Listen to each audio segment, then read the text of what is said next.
এটা দিয়ে একটু শেয়ার দিয়ে দেন।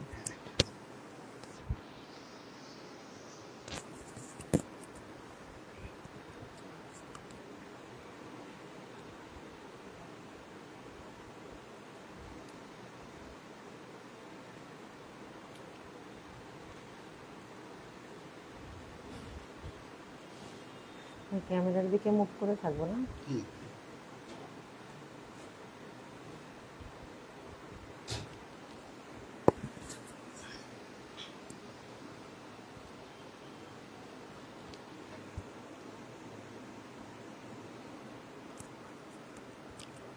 আসসালামু আলাইকুম প্রিয় অডিয়েন্স, আপনাদের সবাইকে জানাই ভোরের আলো 71 পরিবারের পক্ষ থেকে আন্তরিক শুভেচ্ছা এবং অভিনন্দন।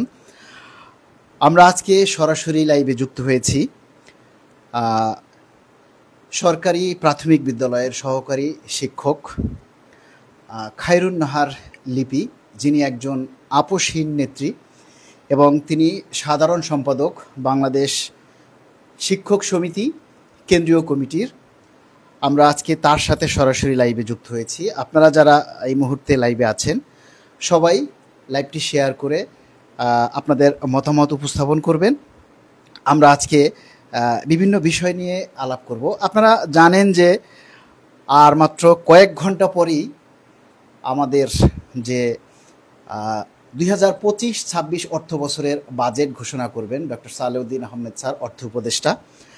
এর দিকে তাকিয়ে আছে কিন্তু 14 লক্ষ কর্মচারী।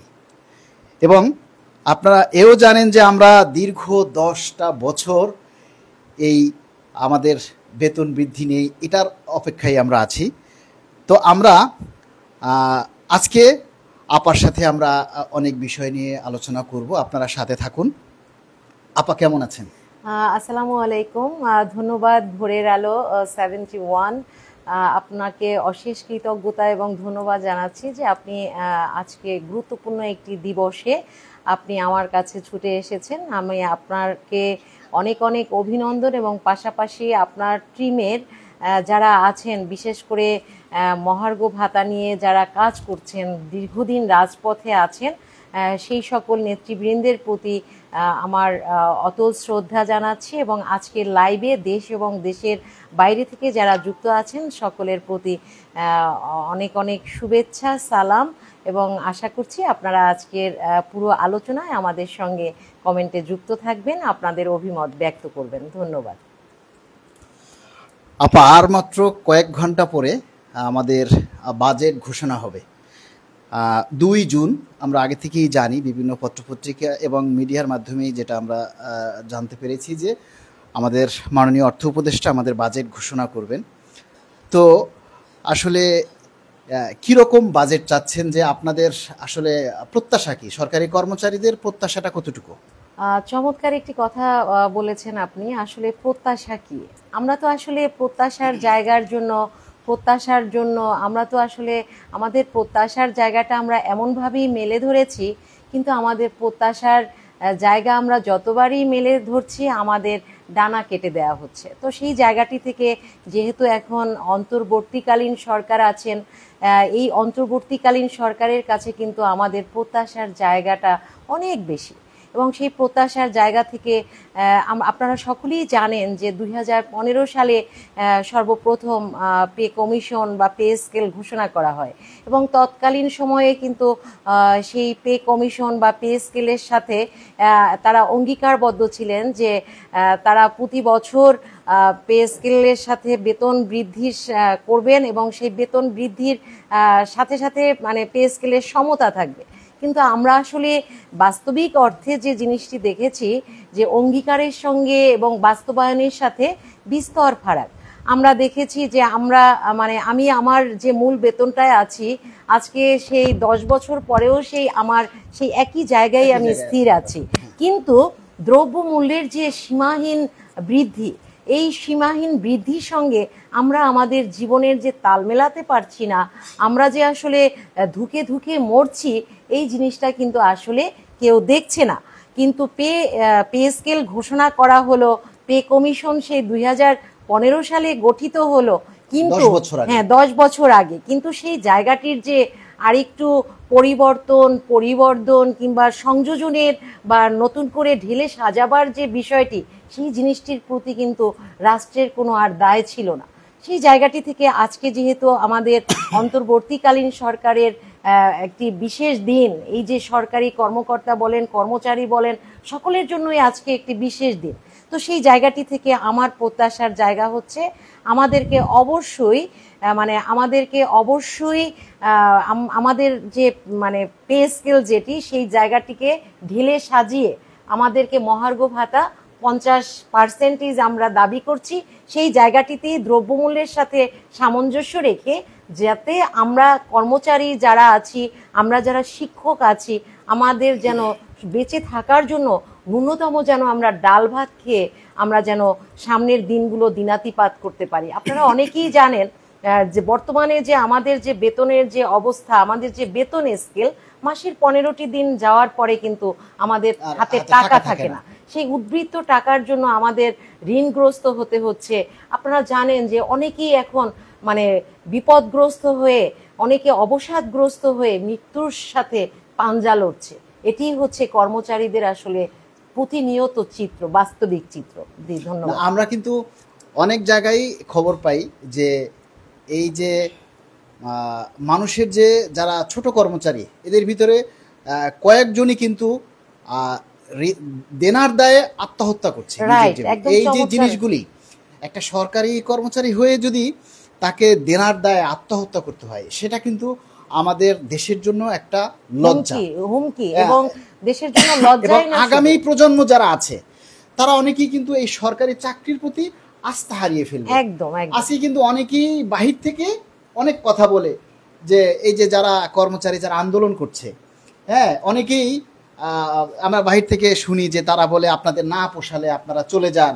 এই যে একটা কথা, আপনাদের না পোষালে আপনারা চলে যান, কথাটা বলা যতটা সহজ, কিন্তু চলে যাওয়াটা অত সহজ না। একটা সরকারি কর্মচারী, আমাদের একজন সচিব বলেছেন যে অনেকেই বলে আপনাদের না পোষালে চলে যান, কিন্তু চলে যাওয়াটা এত সহজ না। কারণ একটা সরকারি চাকরি নিতে গেলে প্রথমে সার্কুলার দিতে হয়, তারপরে সেখানে ইন্টারভিউ হয়, পরীক্ষা হয়, ভাইবা হয়, তারপরে অনেক যাচাই বাছাই পরে একটা সরকারিতে চাকরিতে সে প্রবেশ করে।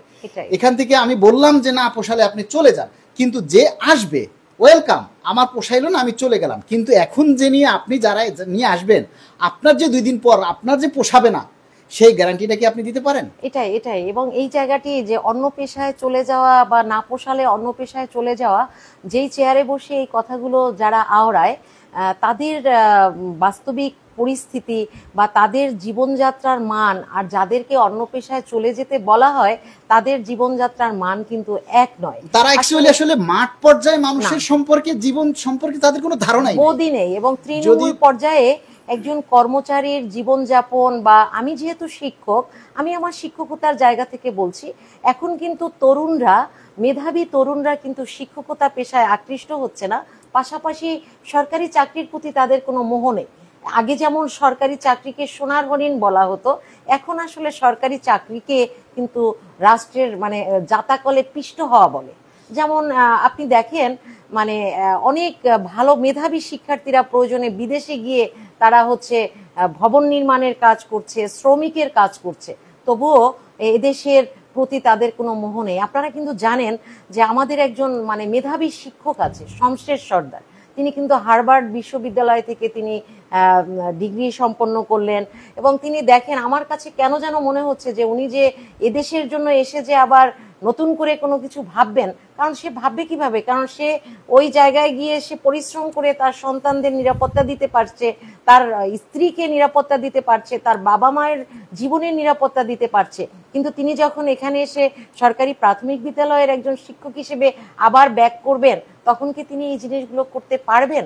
সুতরাং মেধাবীরা মানে দিনের পর দিন মেধাবীরা ঝরে পড়ছে, এই সংখ্যাটি বৃদ্ধি পাচ্ছে শুধু বেতন বৈষম্যের কারণে।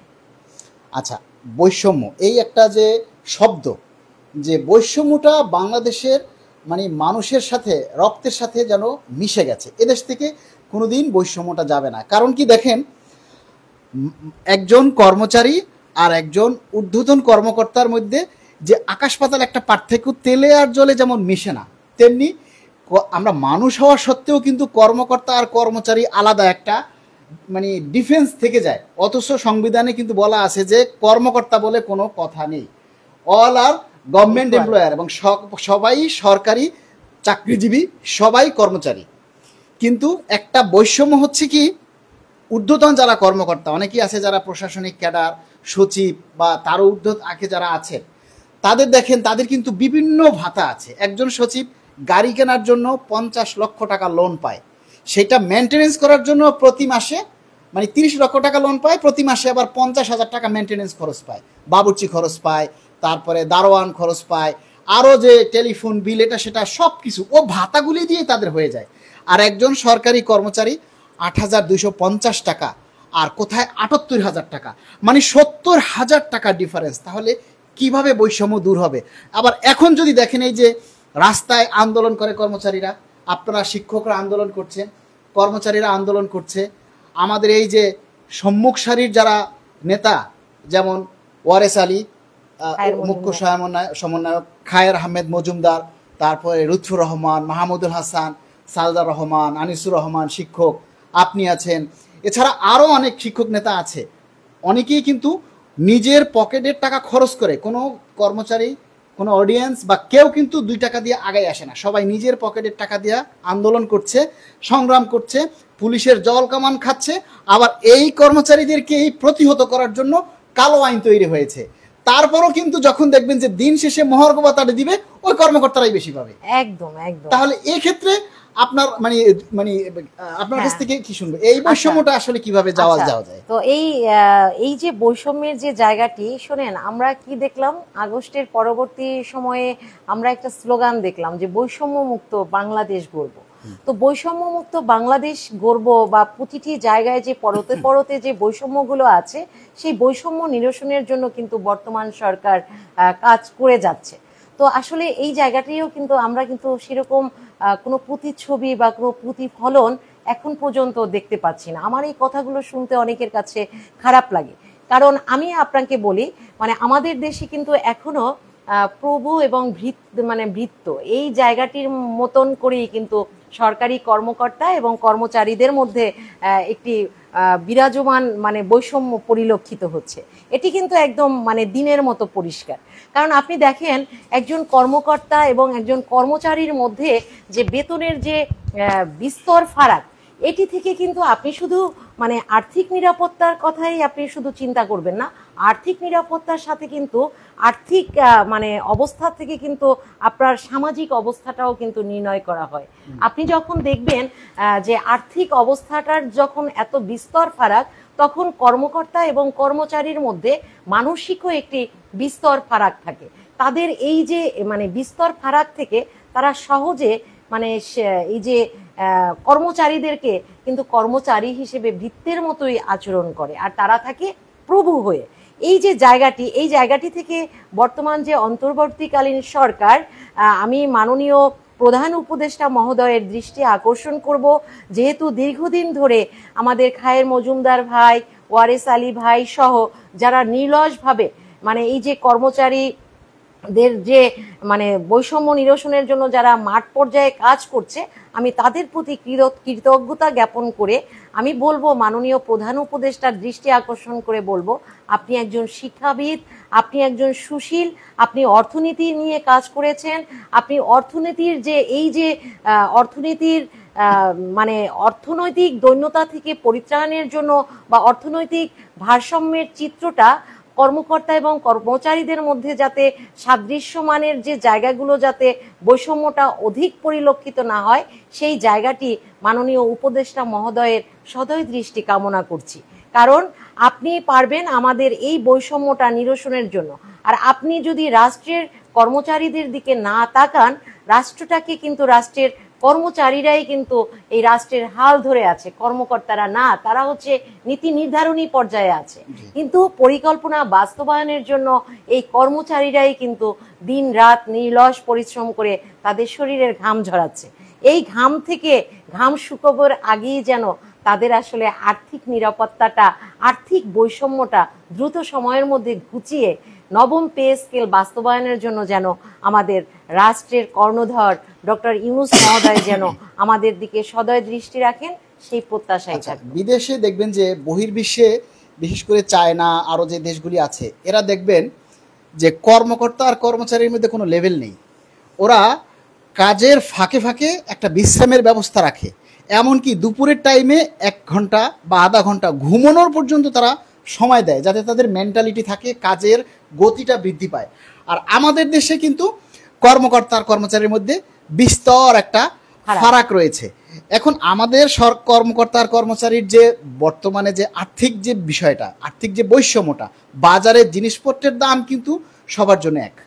এখানে বেতন কর্মচারীর যা আর কর্মকর্তার তার থেকে আকাশ পাতাল ডিফারেন্স। কিন্তু একটা দ্রব্য বাজারে কিনতে গেলে আপনি দেখবেন যে আপনার জন্য যে দাম, আর ওই যে সচিব যদি কিনতে যায় তার জন্য কিন্তু সেই একই দাম, কিন্তু কেনার ক্ষমতা এক একজনের এক এক রকম।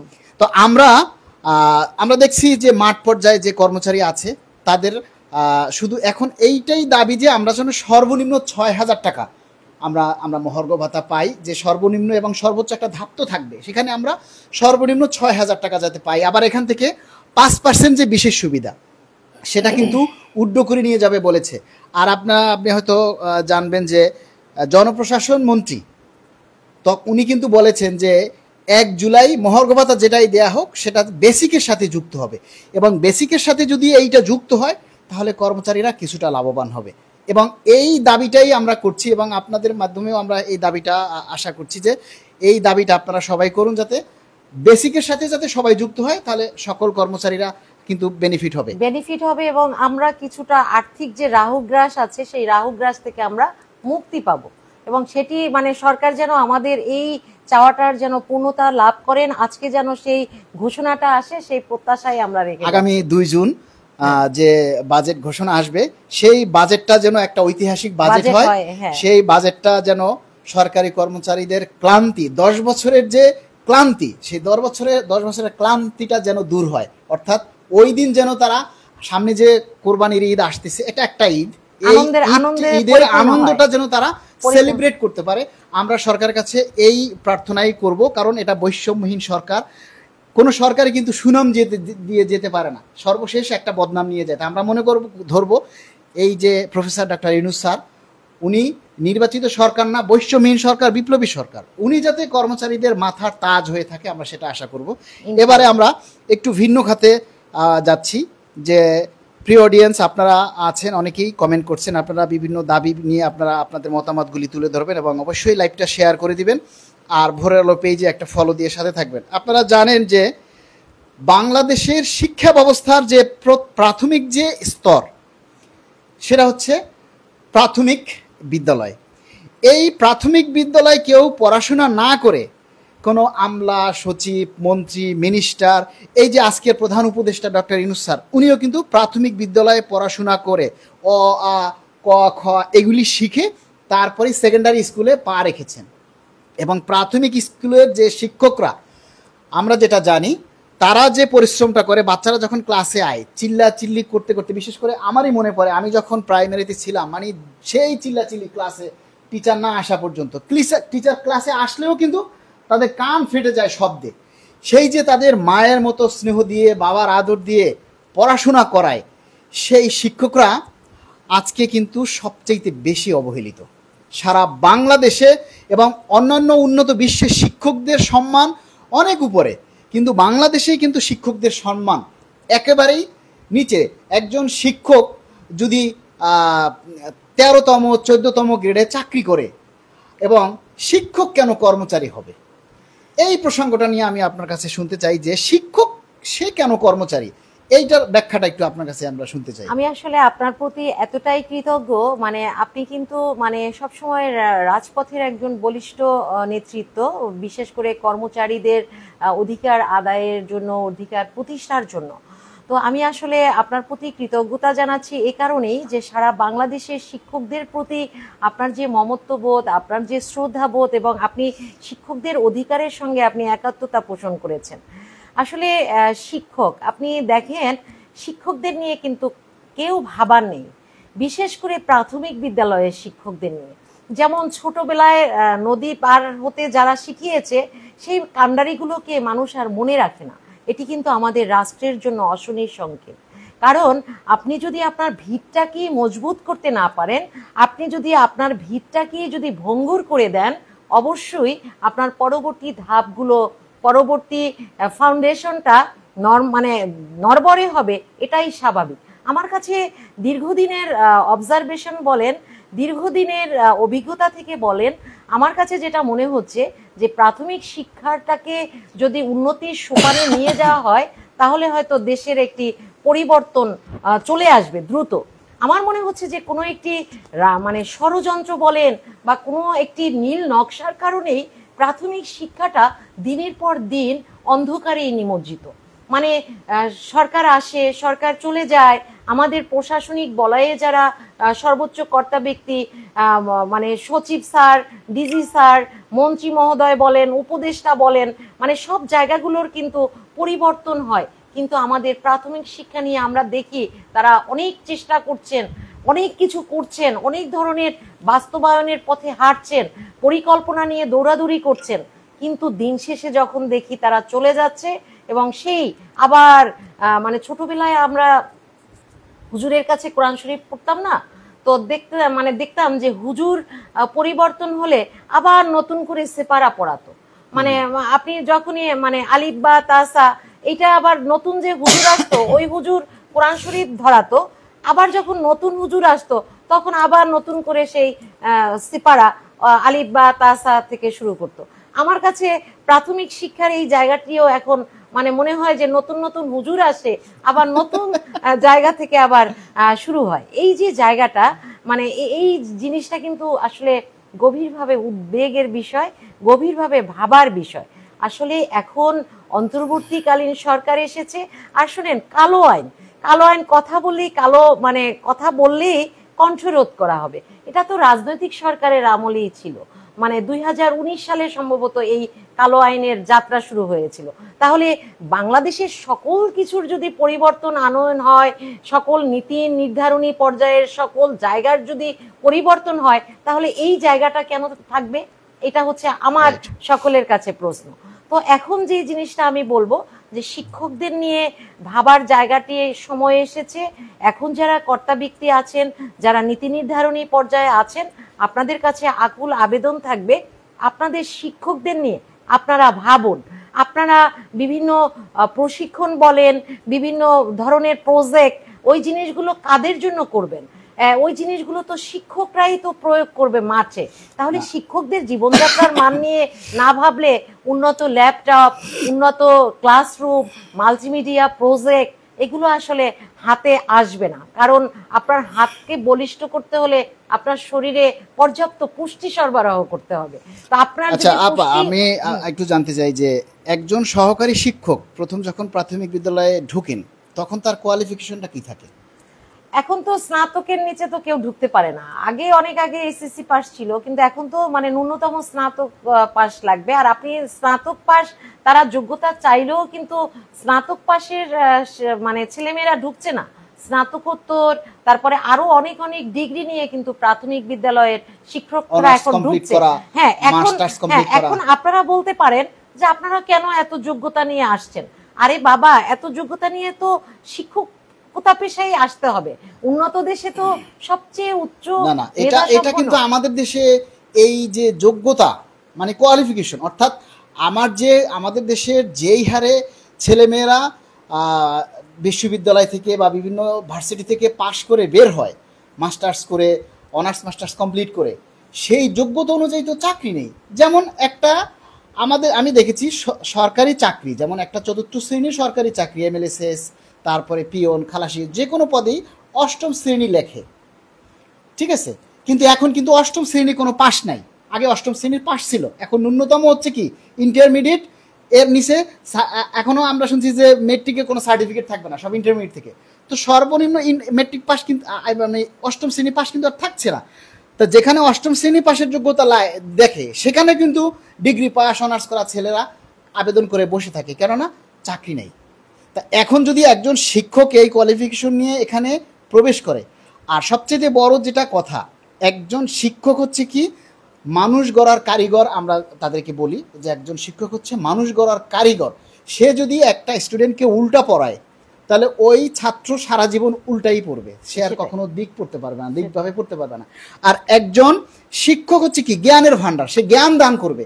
তো জ্ঞান দিতে গিয়ে তার মাথায় যদি এই চিন্তাটা থাকে আমার বাসায় বাজার নেই, আমি এখান থেকে ফিরে আমার কৃষিকাজে যাইয়া যোগ দিতে হবে, এই স্কুল থেকে ফিরে আমাকে একটা টিউশনি করতে হবে, এই স্কুল থেকে ফিরে আমাকে গিয়ে দোকানে বসতে হবে, নাহলে আমার সংসারটা চলবে না। কারণ এখানে শিক্ষকরা উৎসব ভাতা পাইতো আগে কত 25%, তাই না? এখন এই সরকার এসে আরো 25% বাড়াইয়া 50% করছে। কিন্তু আমরা চাই সরকারি চাকরি হিসেবে তারা 100% উৎসব ভাতা পাক। যেমন আদার্স সব সরকারি মানে চাকরিজীবী যারা যারা রাজস্ব খাতে চাকরি করে তারা যেমন 100% উৎসব ভাতা পায়, আমরা বলি, আমরা দাবি করছি যে সকল শ্রেণীর মানে রাজস্ব খাতে যারা চাকরি করছে ফুল রাজস্ব খাতে তারা যেন 100% উৎসব ভাতা পায়। কেন তারা 50% পাবে? তাহলে সে কি সরকারি, পুরো সরকারি না? তাহলে সরকারের সুযোগ সুবিধাটা কেন সে পুরাটা পাবে না? এখন তার মাথায় যদি এই টেনশনটা থাকে যে আমার সংসার কিভাবে চলবে, তাহলে তো সে বিভিন্ন পথে অবলম্বন করবি, সে শিক্ষক ছাত্রদেরকে কোনো রকমের একটু পড়াইয়া সে চলে যাবে। কিন্তু আমরা চাই তার মাথায় যেন এই টেনশনটা না থাকে যে তার বাসায় গিয়ে কি করতে হবে, তার সংসার কিভাবে চলবে। এই ক্ষেত্রে সরকারকে আলাদা করে শিক্ষকদের নিয়ে ভাবতে হবে, আলাদা করে ভাবতে হবে। এবং আমাদের কিন্তু আপনি দেখেন কনসালটেশন কমিটি গঠন করলো, তারা 12তম গ্রেড সুপারিশ করলো, আমরা কিন্তু 12তম গ্রেড প্রত্যাখ্যান করেছি। আপনি দেখেন আমাদের শিক্ষকদের দীর্ঘদিন পদোন্নতি বন্ধ, আমাদের শিক্ষকরা মানে বদলি হতে পারছে না। বিভিন্ন ধরনের যে প্রাথমিক শিক্ষাটার মধ্যে যে কত ধরনের মানে জাতাকল আছে, নিষ্পেষণের জাতাকল, এটি কিন্তু আসলে মানে আমরা যে এখন যারা কর্তা ব্যক্তি যারা আছেন তারা তো নতুন এসেছেন, তো বিগত দিনে এই যে লাগাম টেনে ধরাটা কিন্তু অনেক আগ থেকে উচিত ছিল, যার কারণে মানে দীর্ঘদিনের যে একটি অবরুদ্ধ হয়ে যাওয়া এবং দীর্ঘদিনের অনেক ধরনের জিনিসকে আটকে যাওয়া, এই জায়গাটি থেকে অবমুক্ত করতে হবে। এবং শিক্ষকরা আজ দেখেন রাজপথে নেমেছে, শিক্ষকরা আজ তালাবন্ধ করার জন্য মানসিক প্রস্তুতি নিচ্ছে বিদ্যালয়ে। এটি কিন্তু শিক্ষকদের জন্য অনেক কষ্টের বহিঃপ্রকাশ। রাষ্ট্রকে এটি দেখতে হবে। এখন এটিকে যদি আপনারা মনে করেন যে না এটা আসলে কোনো বিষয় না, শিক্ষক শ্রেণীকক্ষে শিক্ষার্থীদের রেখে তারা ক্লাসরুম বর্জন করেছে, এটি কিন্তু রাষ্ট্রের জন্য হুমকি, এটি কিন্তু সাধারণ কোনো বিষয় না। আপনারা দেখেছেন যে কতদিন আগে আমরা একটা চলমান কর্মসূচি আপনারা দেখেছেন 3 দফা দাবিতে, তবে সেই 3 দফার সাথে আমাদেরও একটি দাবি আছে, সহকারী প্রধান শিক্ষক পদ বাতিল। তো এই জায়গাটি থেকে আমরা কি দেখেছি, মিডিয়া সর্বোচ্চ কভার করেছে, মিডিয়া সবসময় চায় যে আমাদের 24 জানুয়ারিতেও আপনারা দেখেছেন একটি আন্দোলন, 26শে জানুয়ারিতেও আপনারা দেখেছেন একটি আন্দোলন। এই জায়গাগুলো থেকে আমাদের কিন্তু অনেক কিছু গ্রহণ করবার আছে। তো আমরা আসলে জানি না যে আসলে আমাদের শিক্ষকদের ভাগ্যে আসলে কি আছে, তবে ন্যূনতম আমাদের 11তম গ্রেড সহকারী শিক্ষকদের প্রদান করতেই হবে এবং প্রধান শিক্ষকদের, সকল প্রধান শিক্ষকদের 10ম গ্রেডে অবশ্যই তাদেরকে উন্নীত করতে হবে এবং 10ম গ্রেডের 2য় শ্রেণীর মর্যাদা তাদের দিতে হবে। যেন আমার প্রশ্ন হচ্ছে যে একজন শিক্ষক যদি কর্মচারী হয়ে বিদ্যালয়ে প্রবেশ করে তাহলে তার কাছ থেকে তো আমরা ওই কর্মচারীর ছাড়া এর চেয়ে বেশি শিক্ষা তার কাছ থেকে পাবো না, আমাদের ছেলেমেয়েরা পাবে না। সে কিন্তু ঢোকার সময় কর্মচারী হয়ে ঢুকতেছে, কেন কর্মচারী হয়ে ঢুকবে? সেটাই তার মেন্টালিটিটাই তো আমরা কর্মচারী দিয়ে ঢুকাচ্ছি। আমরা উন্নত শিক্ষা শিক্ষকদের কাছে, এই শিক্ষকদের কাছে আমরা কিভাবে আশা করব? এবং আপনি আরেকটা জিনিস দেখেন যে উন্নত দেশে কিন্তু শিক্ষকদের মর্যাদা সর্বোচ্চ মানে আসেনি। আর আমাদের এখানে কি শিক্ষকরা থাকবে সমাজের মানে কোনো সামাজিক না, সামাজিক যদি কোনো প্রোগ্রাম হয় দেখবেন শিক্ষকরা সবার পেছনে, শিক্ষকরা দেখবেন মানে শিক্ষকদের আর্থিক দৈন্যতা, মানে শিক্ষকদের নিয়ে ভাবার কোনো বিষয় না। আর কথায় কথায় বলে শিক্ষক মহৎ পেশা। আরে বাবা, আপনার পেটে ভাত না থাকলে এই মহৎ কতদিন হবে? সবকিছুর পরিবর্তন হয়, সব জায়গার পরিবর্তন হয়, শিক্ষকদের নিয়ে ভাবার কোনো মানে উদার ব্যক্তিত্ব দেখছি না, উদার মানসিকতারও বহিঃপ্রকাশ দেখছি না, বরং শিক্ষকদেরকে কিভাবে জাতাকলে নিষ্পেষিত করা হয় সেই পথ তৈরি করা হয়। আসলে ঘুরে দাঁড়াবার সময় এসেছে। আমরা দেখি, আমরা সব ছোটকাল থেকেই পড়ে আসছি যে পরিশ্রম শিক্ষা জাতির মেরুদণ্ড, শিক্ষা জাতির মেরুদণ্ড, কিন্তু শিক্ষার মেরুদণ্ডটাই কিন্তু আমরা ভেঙে রেখেছি। একদম শিক্ষা জাতির মেরুদণ্ড, কিন্তু মেরুদণ্ডটাই আমরা ভেঙে দিয়েছি। দেখেন আমাদের শিক্ষার ভিতরে বৈষম্যটা কিভাবে।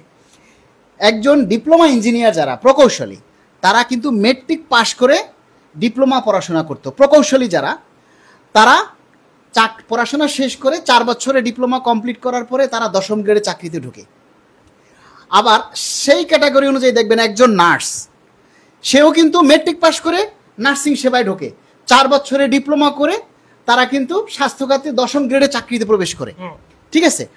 আবার এই একই ক্ষেত্রে যাই দেখবেন যে মেডিকেল টেকনোলজিস্ট, তারাও কিন্তু মেট্রিক পাশ করে এখন 4 বছরে ডিপ্লোমা করছে। 4 বছরে ডিপ্লোমা করে তারাও কিন্তু ওই 11তম গ্রেডে ঢুকছে, 10ম গ্রেডে ঢুকছে না। তাহলে বৈষম্যটা কিন্তু ওখানেও এখানেও। এখন যারা মেডিকেল টেকনোলজিস্ট, এখানে মেডিকেল টেকনোলজিস্টের মধ্যে ল্যাব আছে যারা এই মলমূত্র রক্ত পরীক্ষা করে, রেডিওগ্রাফার আছে যারা এক্সরে করে, আলট্রাসোনোগ্রাফি করে, সিটি স্ক্যান করে, ফার্মাসিস্ট আছে যারা রোগীদেরকে ঔষধ বিতরণ করে। তারা কিন্তু সবাই মানব সেবায় নিয়োজিত, কিন্তু তারা কিন্তু গ্রেডের দিক থেকে তারা কর্মচারী। আবার একজন শিক্ষক, সে দেখেন মাস্টার ডিগ্রি পাশ করার পরেও সে চাকরিতে প্রবেশ করে কর্মচারী হয়ে। এই যে শিক্ষার ভিতরে একটা বৈষম্য, এই বৈষম্যটা আসলে যদি দূর না হয়, এই বৈষম্যটা যদি আমরা এখন যেটা বলি বৈষম্যহীন সরকার আমরা দাবি করি, আসলে কি বৈষম্যর জন্য এই সরকার কাজ করছে? যদি বৈষম্য, এই সরকার অনির্বাচিত সরকার, এটা বৈষম্যহীন সরকার যদি বৈষম্যই দূর করতে না পারে, তাহলে আগামী 100 বছরেও এই বৈষম্য দূর হবে বলে আমার মনে হয় না। কারণ নির্বাচিত সরকার যখন আসে, তাদের টেন্ডেন্সিই থাকে তারা কিভাবে বাড়ি গাড়ি করবে, কিভাবে। কারণ প্রতিটা সরকার কিন্তু ওই দিন শেষে একই কাজ করে, যে বিদেশের বাড়িতে তাদের একটা বাড়ি স্থাপন করতে হবে, কারণ এই সরকারের শেষ মেয়াদে তাদের ওইখানে যাইতে হবে। তারা এমন কাজ করে যায় যে শেষ সময় এসে, সরকারের শেষ সময় এসে তাদের বিদেশে যাইয়া থাকতে হবে। সেজন্য তারা আগে থেকেই বাড়ি গাড়ি করে, আমাদের দেশের মানুষের কথা চিন্তা করে না। তা আমাদের দেশের শিক্ষার মান উন্নয়ন করতে গেলে আগে শিক্ষকের জীবনযাত্রার মান উন্নয়ন করতে হবে। এক্ষেত্রে আপনার মতামতটা বলুন। চমৎকার কথা বলেছেন। মানে আমি তো শুরুতেই বলেছি যে মানে এই অন্তর্বর্তীকালীন সরকার যে গঠিত হলো, তার স্লোগানই ছিল কিন্তু বৈষম্যমুক্ত বাংলাদেশ যদি বিনির্মাণ করতে হয়, প্রথমেই শিক্ষাকে ধরতে হবে। শিক্ষাকে যদি আপনি সুসংগঠিত করতে না পারেন, একটি দেশের শিক্ষা ব্যবস্থার জায়গাটিতে যদি আপনি পরিবর্তন আনয়ন না করতে পারেন, একটি দেশের শিক্ষা ব্যবস্থার সকল স্তরকে যদি আপনি ঢেলে সাজাতে না পারেন, শিক্ষকের মর্যাদার জায়গাটি যদি আপনি সুনিশ্চিত করতে না পারেন, তাহলে কিন্তু বৈষম্য নিরসনের জায়গাটি সুস্পষ্ট হবে না, প্রজ্বলিত হবে না। তা আমি সেই জায়গাটি থেকে অন্তর্বর্তী সরকারের কাছে আমি কিন্তু আশাবাদী এই কারণে, আপনি কিন্তু নির্বাচিত সরকার যখন আসবে, আপনি কিন্তু এভাবে কথা বলতে পারবেন না, সেটি যে সরকারই আসুক। এখন আমরা একটি নির্দিষ্ট সরকারকে হয়তো ফ্যাসিস্ট বলছি, কিন্তু যখনই যে সরকারি নির্বাচিত সরকার আসবে, আমরা দিনের পর দিন যখন দেখব, তখন তাদের ক্ষেত্রেও যে এই শব্দটি চয়ন হবে না, এমনটা ভাবার কোনো অবকাশ নেই। সুতরাং অন্তর্বর্তীকালীন সরকার যেহেতু মানে দলবল নির্বিশেষের সরকার, আস্থার সরকার, সেই সরকার কিন্তু ইচ্ছে করলে প্রাথমিক শিক্ষা বলেন, অন্যান্য শিক্ষা স্তর বলেন, সকল শিক্ষা স্তরের জায়গাটি নতুন রূপে ঢেলে সাজিয়ে তারা কমিশন গঠন করে, তারা সুপারিশ তৈরি করে বা একটি কমিটি তৈরি করে যেতে পারেন, যাতে পরবর্তী সরকার সেটি বাস্তবায়নের জন্য পথটা মসৃণ হয়। যদি এই অন্তর্বর্তীকালীন সরকারের আমলে এই শিক্ষকদের, প্রাথমিক শিক্ষক বা অন্যান্য শিক্ষকদের বৈষম্য যদি নিরসনের কোনো চিত্র না পাওয়া যায়, তাহলে আর কোনোদিনও বাংলাদেশে অন্তত শিক্ষকদের জীবনযাত্রার মান বলেন, বেতন বৃদ্ধি বলেন, সামাজিক নিরাপত্তা বলেন, কোনো জায়গায় আর পরিবর্তন সাধিত হবে না, এটাই সুনিশ্চিত। তাই আমি সকলের কাছে করজোরে অনুরোধ করব, আপনারা বর্তমান অন্তর্বর্তীকালীন সরকারের কাছে আপনারা জীবন বাজি রেখে হলেও, নিজের মেরুদণ্ড সোজা করে হলেও আপনারা আপনাদের দাবি আদায়ের জায়গাটিতে বদ্ধপরিকর থাকুন। কারণ এই সময়ে যদি আমরা আমাদের দাবির বিষয়ে সোচ্চার হতে না পারি, পরবর্তীতে নির্বাচিত সরকারের সময়ও আমরা আর কোনোদিন মাথা উঁচু করে দাঁড়াতে পারবো না, এটা আপনারা সুনিশ্চিত থাকুন। ধন্যবাদ। দর্শক, আপনারা যারা লাইভে আছেন, আপনারা অনেকেই কমেন্ট করছেন। আমরা কিন্তু দুঃখ প্রকাশ করছি যে আমরা আপনাদের কারো কমেন্টসগুলি নিতে পারছি না, কারণ আমরা আলোচনা করছি। আলোচনা করতে গেলে কিন্তু আসলে কমেন্টসটা ঠিক ওইভাবে পড়া যায় না, পাওয়া মানে এই কারণে আপনারা কমেন্টসগুলি, আপনাদের দাবির কথাগুলি আপনারা প্রকাশ করেন, আপনারা আপনাদের দাবির কথাগুলি আপনারা তুলে ধরেন, আর আমরা আমাদের আলোচনাগুলি চালিয়ে যাই। আপনি কিন্তু আরেকটা জিনিস আমি বলি, মানে আমাদের প্রাথমিক শিক্ষার ক্ষেত্রে আমি বলি, মানে আপনি দেখেন একজন সহকারী শিক্ষক মানে একটি পোস্টে ঢুকে সে সারা জীবন অবসরেও ওই একই পদে যাচ্ছে। এটি কিন্তু মানে দেখার কি কেউ নাই? এটি মানে সংশোধনের দায় কার? মানে নীতিমালা সংশোধন বলেন বা নিয়োগ বিধিমালা সংশোধন বলেন, এটি কি সংশোধনের দায় কার? এটি তো মানে ওহী নাজিল হয়ে আসেনি যে এটি পরিবর্তনযোগ্য না। তাহলে এই জায়গাটিকে কিন্তু গুরুত্ব দিতে হবে। আবার অনেকে বলে উপজেলা ভিত্তিক নিয়োগ। আচ্ছা, উপজেলা ভিত্তিক যদি নিয়োগ হয় বুঝলাম, কিন্তু তার কি স্বামী নাই, সংসার নাই? তো আপনি দেখেছেন যে প্রাথমিক বিদ্যালয়ের শিক্ষকদের বদলিজনিত কারণে কিন্তু ডিভোর্সের হার বেড়ে গিয়েছে। নারী শিক্ষকদের মানে সংসার ভেঙে যাচ্ছে, তারা বদলি হতে পারছে না। যদি রাষ্ট্রের অন্যান্য কর্মকর্তা কর্মচারীরা যদি এক জায়গা থেকে আরেক জায়গায় বদলি হতে পারে, তাহলে প্রাথমিক বিদ্যালয়ের শিক্ষকরা কেন পারবে না? এই জায়গাগুলো কিন্তু আসলে মানে দেখবার সময় এসেছে। আমরা কি করেছি, মানে বিগত দিনে আমরা নেতৃবৃন্দে যারা আছে তাদেরকে আমি দেখেছি যে সংগঠনের মনে চলেছে আর মামলাবাজি চলেছে। এই যে মামলা করে মানে কিছু মামলাবাজ মানে নেতৃত্ব মানে মামলা দিয়ে দিয়ে মানে আমাদের প্রাথমিক শিক্ষাটাকে ভঙ্গুর করে দিয়েছে। কর্তৃপক্ষ চাইলেও অনেক জিনিস নিরসন করতে পারছে না। এই যে জায়গাগুলো, আমি মনে করি নেতৃত্বেও সংস্কার আনা প্রয়োজন। প্রাথমিক শিক্ষায় নেতৃত্বেও সংস্কার আনতে হবে।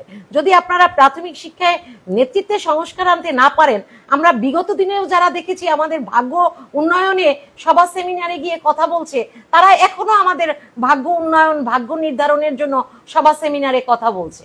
তো তারা আসলে সভা সেমিনারে গিয়ে যে আসলে কি বলছে সেটা একমাত্র কর্তা ব্যক্তিরা জানে আর তারা জানে। তো সুতরাং এই জায়গাগুলোতেও সংস্কার আনতে হবে। আমার কথাগুলো অত্যন্ত অনেকের কাছে গাত্রদাহের কথা, অনেকের কাছে তিক্ত কথা, কিন্তু বাস্তবিক যে কথাটা, সংস্কার আনতে হলে প্রতিটি জায়গায় সংস্কার আনতে হবে, প্রতিটি জায়গায় ঢেলে সাজাতে হবে, মামলাবাজ চিহ্নিত করতে হবে, মামলাবাজের বিরুদ্ধে রুখে দাঁড়াতে হবে। আপনি দেখেন প্রধান শিক্ষকদের মানে প্রধান শিক্ষক যাতে বদলি না হতে পারে এই জন্য প্রধান শিক্ষকের মানে এই জন্য মামলা করে রেখেছে। সারা বাংলাদেশে 36,000 প্রধান শিক্ষকের পদ শূন্য। তো 36,000 প্রধান শিক্ষকের পদ শূন্য কেন থাকবে? পদোন্নতি দিতে হবে, তো পদোন্নতির জায়গাটিও আবার মামলা দিয়ে আটকে রেখেছে। তো এই যে ছলাকলা, এই ছলাকলার জায়গাগুলোকে নিরূপণ করে মানে চিহ্নিত করে এই দুষ্কৃতির বিরুদ্ধে এখন আসলে দাঁড়াতে হবে, এবং এই দুষ্কৃতি দমন করতে পারলেই প্রাথমিক শিক্ষার একটি আমূল পরিবর্তন আসবে। কারণ আপনি দেখেন মানে বিগত সময়গুলোতে মানে আমরা কেউ কথা বললেই আমাদের নামে মামলা রুজু হয়ে যেত। আবার এখনো চেষ্টা করতেছে যে বা যারা একটু সম্মুখ সারিতে আসবে তাদেরকে বিভিন্ন ট্যাগ লাগিয়ে তাদেরকে যাতে মানে সামনের দিকে না আসতে পারে সেই জন্য কর্মকর্তাদের সাথে লিয়াজো মেনটেন করে তাদেরকে ক্ষতিগ্রস্ত করার চেষ্টা করতেছে। তো এইটা তো সম্ভব না, এটা কোনোভাবেই সম্ভব না, কারণ মানুষ সচেতন হয়েছে, মানুষ জেগে উঠেছে। এবং আপনি আরেকটি জিনিস শুনলে অবাক হবেন, বর্তমানে যে শিক্ষক আন্দোলন, সেই শিক্ষক আন্দোলনে সর্বোচ্চ নারী শিক্ষকরা জেগে উঠেছে। এটি কিন্তু একটি গণজাগরণ, এটি কিন্তু একটি বিস্ফোরণের মানে অগ্নিশিখা। আমি বলবো যে নারীরা যখন জেগে উঠবে সেটি কিন্তু গুড সাইন না, এটি কিন্তু রাষ্ট্রের জন্য এটি কিন্তু অনেক হুমকি। আজকের এই ভোরের আলো 71 থেকে আমি দেখছি যে অগণিত মানে ভক্ত বা শুভাকাঙ্ক্ষী বা সহযোদ্ধারা আপনারা আমাদের সাথে যুক্ত হয়েছেন। আপনাদেরকে মানে সবাইকে বলবো সজাগ থাকুন, আপনারা আপনাদের অধিকারের বিষয়ে সোচ্চার হন, আপনারা আপনাদের ন্যায্যতার জন্য আপনারা নিজেরাই একজন সংগঠক হন, আপনারা নিজেরাই একজন নেতা হন। আমরা কেন কোনো নেতার তল্পিবাহক হব? আমরা কেন কোনো নেতার অনুসারী হব? আমি নিজেই একজন নেতা, আমি নিজেই একজন সংগঠক। এরকম মানসিকতা পোষণ করে সবাই যার যার অবস্থান থেকে রুখে দাঁড়ান, দেখবেন যে প্রাথমিক শিক্ষার আমূল পরিবর্তন দ্রুত সময়ের মধ্যে হবে ইনশাআল্লাহ। আচ্ছা, আপনারা টিফিন ভাতা কত পান? আমরা প্রতিদিন টিফিন ভাতা পাই হচ্ছে মানে 6 টাকা 66 পয়সা। মানে গভর্নমেন্ট হিসাবেই যে 200 টাকা মাসে, জি ওইটাই পান। আর যাতায়াত ভাতা 300 টাকা। জি, যাতায়াত ভাতা পান 300 টাকা, আর হচ্ছে টিফিন ভাতা 200 টাকা। শিক্ষা ভাতা ওই 500 আর 1000, এক সন্তানের জন্য 500 আর 2 সন্তানের জন্য 1000। আর চিকিৎসা ভাতা 1500, কিন্তু বাৎসরিক যে বোনাস সেইখানে গিয়ে আপনারা পান কত? বাৎসরিক বোনাস মানে 25% যে বোনাসটা যে 50 মানে 50% করছে না, এটা আসলে কাদের জন্য? এটা এক একজনের এক একটা বেসিক অনুযায়ী হয় ওইটা। ইনক্রিমেন্ট যেটা, না না না না, মানে উৎসব ভাতা যেটা, ঈদের যে উৎসব ভাতা, এই সরকার যেটা মানে 25% থেকে উন্নতি করে 50% ওটা তো বেসিক অনুযায়ী পাই আমরা। উৎসব ভাতা কোনটা আপনি বলছেন? মানে যে বৈশাখী ভাতা, ঈদের যে বোনাস, হ্যাঁ দুইটা ঈদে দুইটা বোনাস দেয় না, সেটা কত পার্সেন্ট পান? সেটা তো বেসিক অনুযায়ী, ওইটা যেটা বেসিক সেটাই পাচ্ছেন। তাহলে এই 25% কারা পেত? সেটা তো এটা কি নন এমপিও ভুক্ত যারা, তাদের? আমরা সেটা জানি না, আমাদের তো বেসিক অনুযায়ী আমরা। আচ্ছা, আমাদের অনেকেই কমেন্ট করছে যে আমরা 200 টাকা টিফিন ভাতা পাই। হ্যাঁ হ্যাঁ। আচ্ছা, এই যে 200 টাকা টিফিন ভাতা, তার মানে পার ডে 6 টাকা 66 পয়সা পড়ে, কি খায় না পা? ভাই এটা দিয়ে আসলে মুড়িও পাওয়া যায় না এখন, মানে 6 টাকা 66 পয়সা দিয়ে আপনি একটা সিঙ্গারা কিনতে গেলেও এখন 10 টাকা লাগে। মানে আমাদের আর এখন ইয়ে নাই, আমরা আসলে মুড়ি কিনে কৌটায় রাখি আমরা, মানে 6 টাকা জমা দিয়ে তারপরে ওই মুড়ি মানে অল্প অল্প করে মুড়ি খাই আর কি। আপনি দেখেছেন যে আমি এইগুলা নিয়ে অনেক ভিডিও করেছি যে মুড়ি খাই, মানে 12 টাকার মুড়ি কিনে 3 দিন খাই। 6 টাকার তো আর মুড়ি দেয় না, 12 টাকা বা 10, 15, 20 টাকার মুড়ি কিনে প্রতিদিন ওইটা আমরা খাই। আসলে দেখেন, এই 200 টাকা টিফিন ভাতা কিন্তু এটা 2015 সালের পে স্কেলে দেশে 200 টাকা টিফিন ভাতা, 300 টাকা যাতায়াত ভাতা। তাহলে 2015 সালে 1 কেজি চালের দাম কত ছিল, আর আজকে 2025 সালে সেই 1 কেজি চালের দাম কত? সেটাই, মানে এটা খুবই দুঃখজনক, মানে লজ্জাস্কর বিষয়। বেতনটা বাড়েনি, বেতনটা 2015 সালে রয়ে গেছে, দ্রব্যমূল্যের দাম 2025 সালে এসেছে। তাহলে একজন কর্মচারী কখন দুর্নীতি করে, একজন কর্মচারী কখন মানে এই যে ঘুষ বাণিজ্য বা এই যে কাজগুলিতে কখন জড়ায়? শোনেন, এই কাজগুলো তো করার জন্য তারাই রাস্তা তৈরি করে দিচ্ছে যে তোমাদের বেতন কম থাকুক, তোমরা অন্যভাবে তোমাদের জীবনযাত্রার রাষ্ট্রের কর্মচারীরা যে বিভিন্নভাবে দুর্নীতিগ্রস্ত, এটার দায়ও রাষ্ট্রের। কারণ আপনার সন্তান, আপনি 2টি সন্তানের যখন ঘরে বাড়িতে ফিরেন সন্ধ্যার সময়, বাচ্চারা তো তাকিয়ে থাকে যে আপনি বাচ্চাদের জন্য একটা চকলেট নিয়ে যাবেন, কিন্তু আপনার যে বেতন, সেই বেতন দিয়ে কি আপনি পারবেন 30 দিন আপনার বাচ্চাদের জন্য অতিরিক্ত কোনো কিছু বাসায় নিয়ে যাওয়ার জন্য? তখনই আপনি রাস্তা খুঁজতে থাকবেন যে আমার আসলে আলাদা কি করা যায়। তখনই মানে অন্যায়ের পথে বা অনিয়মের পথে আপনি হাঁটা শুরু করেন।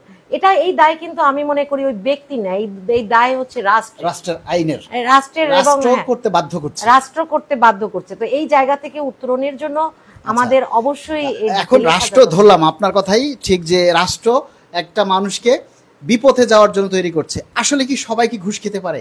সবার কি ঘুষের জায়গাটা আছে? দুর্নীতি কি সবাই করতে পারে? কর্মচারীরা কি দুর্নীতি করতে পারে? না না, সেটা তো পারে না, কিন্তু যারা করছে তারা তো করছে। যারা আছে ভুরি ভুরি রাজার হস্ত থেকে সমস্ত, অনেকেই বলে যে সরকারি চাকরি মানেই ঘুষখোর, সরকারি চাকরি মানেই দুর্নীতিবাজ। এই যে একটা ট্যাগ যারা লাগাইয়া দেয়, তারা দূর থেকে আসলে অনেক কিছুই দেখে, কিন্তু দুর্নীতি করতে গেলে তাকে তো একটা সাইন করতে হয়, একটা ফাইলে সাইন করতে হয়, বা যে কোনো কাজে কর্মচারীদের কি সাইন করার অথরিটি আছে? তারা একটা ফাইল প্রস্তুত করে দেয়, টাইপ করে দেয়, কিন্তু ফাইলে সাইন করার অধিকার কিন্তু কর্মচারীর নাই। একটা দুর্নীতি করতে গেলে কোনো কর্মচারী কিন্তু দুর্নীতি করতে পারে না। একটা কর্মচারী তাও কিন্তু এই ফাইলের কাজ কি সবাই করে? যেমন একজন মেডিকেল টেকনোলজিস্ট বা একজন নার্স বা একজন ফার্মাসিস্ট, সে কিভাবে দুর্নীতি করবে? একজন শিক্ষক কিভাবে দুর্নীতি করবে? তো তার কি অন্য কিছু করা, তার কাছে কি কোনো ফাইল আসে যে ফাইলটা ইয়ার জন্য, তার তদবির করার জন্য হচ্ছে কাজ করবে? এই সুযোগটা তো নাই। তার মানে হচ্ছে দূর থেকে যারা বলে তাদেরকে আমরা বলবো, আপনারা গণহারে এই কথাগুলি থেকে বিরত থাকুন। সরকারি চাকরি মানি যে ঘুষখোর, সরকারি চাকরি যাবি মানি যে দুর্নীতিবাজ, এটা গণহারে সবাই আপনারা বললেন না, কারণ সবাই এই দুর্নীতি করার সুযোগ পায় না। আবার সব অফিসারও কিন্তু দুর্নীতিবাজ না, সব কর্মকর্তারাও দুর্নীতিবাজ না। সৎ মানুষ আছে, যেমন খারাপ মানুষ আছে, তেমনি ভালো মানুষও আছে। যদি ভালো মানুষ না থাকতো তাহলে অফিস আদালত অনেক আগেই শেষ হয়ে যেত। আরেকটা প্রসঙ্গে আমরা যাই, ডিফেন্সের অনেক ভাই আমাকে প্রায় সময় কমেন্টস করে, ফোন দেয়, বা আমি লাইভে গেলে তারা আসে যে ভাই আমরা ডিফেন্সে এমন একটা জায়গায় চাকরি করি, আমরা কিন্তু কষ্টে আছি, এই কথাটা কেউ বলে না, কিন্তু আমরা যে রাস্তায় নামবো, আপনারা তো রাস্তায় নেমে আন্দোলন করতে পারেন, রাস্তায় নেমে কান্না করতে পারেন, চিল্লাচিল্লি করতে পারেন, আমরা তো সেটাও পারতেছি না। তাহলে আমরা যাব কোথায়? এই যে ডিফেন্সে দাঁড়িয়ে দেখবেন যে রাস্তার মোড়ে মোড়ে ট্রাফিক পুলিশ, তারা কিন্তু রোদ বৃষ্টি ঝড় উপেক্ষা করে, এমনকি ঈদের দিনেও কিন্তু ট্রাফিক পুলিশ যারা আছে তারা কাজ করে, পুলিশ যারা আছে দিনরাত 24 ঘন্টা ডিউটি করে, কিন্তু সেই অনুযায়ী তারা পায় না। বরঞ্চ অনেক পুলিশ ভাই বা অনেক ডিফেন্সের লোক বলে, ভাই আমরা যদি রেশনটা না পেতাম তাহলে আমাদেরকে ভিক্ষা করতে হতো। এটাই এটাই এটাই তাই না? তাহলে একটা দেশের প্রপার ডেভেলপমেন্ট করতে গেলে ওই দেশের প্রথমে যে কাজটা করতে হবে সেটা হচ্ছে দুইটা ব্যবস্থা রাষ্ট্রকে উন্নয়নে নজর দিতে হবে। একটা হচ্ছে শিক্ষা, আর দ্বিতীয়ত হচ্ছে কর্মচারীরা যাতে সচ্ছল জীবনযাপন করতে পারে।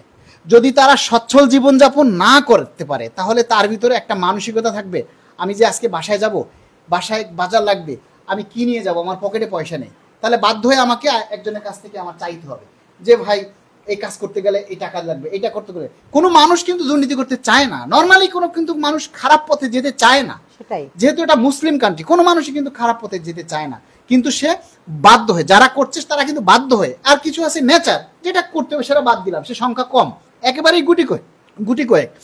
তা একটা রাষ্ট্রের উন্নতি করতে গেলে আগে সেই দেশের শিক্ষার মান উন্নয়ন করতে হবে এবং সেই দেশের সরকারি কর্মচারী যারা আছে তাদের জীবন মানের উন্নয়ন করতে হবে, তাহলেই সেই দেশটা উন্নত দেশে পৌঁছাতে পারবে। বিশ্বের যে সমস্ত দেশগুলি আছে প্রত্যেকটা দেশে দেখবেন যে সরকারি কর্মচারী যারা আছে তাদের এত বেতন, তাদের দুর্নীতি করার প্রশ্নই আসে না, সুযোগই হয় না, দরকারই পড়ে না।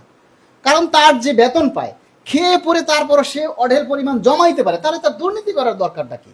তো এই দেশের মানুষ, আমাদের দেশের সরকারি কর্মচারীরা মাসের 15 দিন গেলে তাদের পরবর্তী মাসের আবার ঋণ করা লাগে। প্রত্যেকটা কর্মচারী প্রভিডেন্ট ফান্ড থেকে লোন নেয়, প্রভিডেন্ট ফান্ড থেকে একটা লোন শেষ হতে না হতে আরেকটা লোন নেয়। তা এই যে তাদের লোনের কিস্তি কাটে, তাহলে মাসের বেতনটা কিন্তু ঠিকই চলে যায়। যে বেতনটা পায় মুদি দোকানে বাকি খায়, আরো যে জিনিসপত্র আছে সেগুলি বাকি খায়। এগুলিতে করতে করতে অনেক কর্মচারী আসলে ক্লান্ত এবং তারা মৃত্যুর দিকে মানে ধাবিত হচ্ছে। তাহলে তারা কিভাবে একটা দেশে উন্নত সেবা দিবে?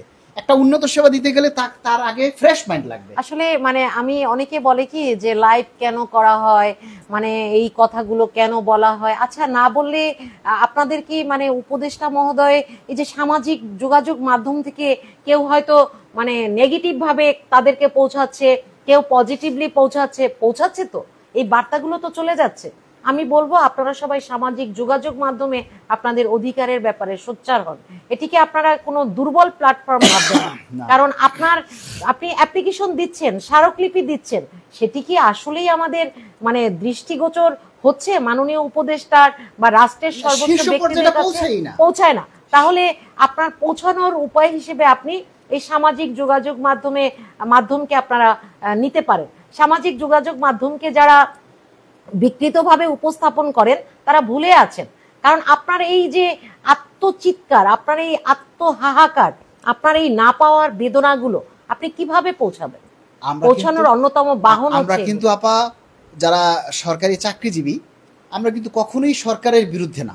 না না, অবশ্যই আমরা অলওয়েজ সরকারের ওবিডিয়েন্ট, সরকারের নিয়ম নীতিগুলি আমরা মেনে চলতে বাধ্য।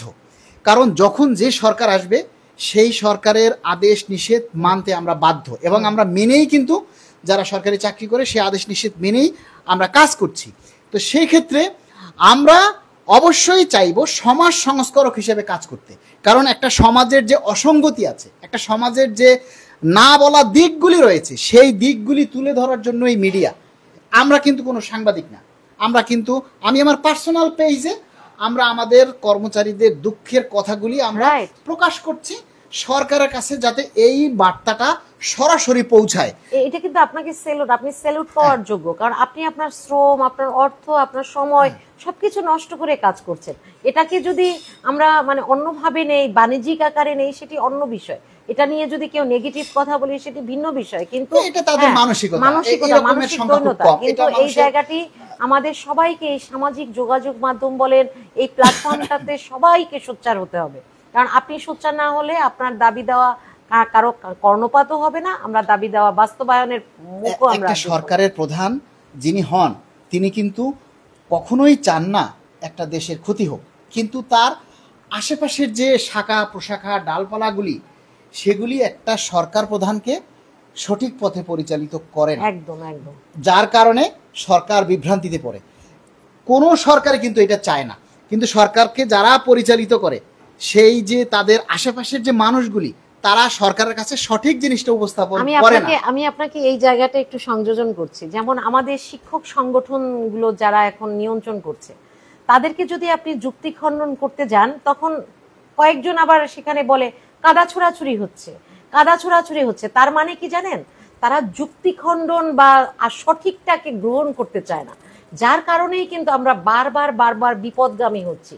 মানে আমরা তৈলমর্ধনটাকে প্রচন্ড পছন্দ করি, যে জি আপনি এটা আগে ভালো করেছেন, জি আপনি এটা যথার্থ করেছেন, জি আপনি আমাদের দাবি দেওয়া নিয়ে কাজ করছেন, আপনারা নিরলস পরিশ্রম করছেন।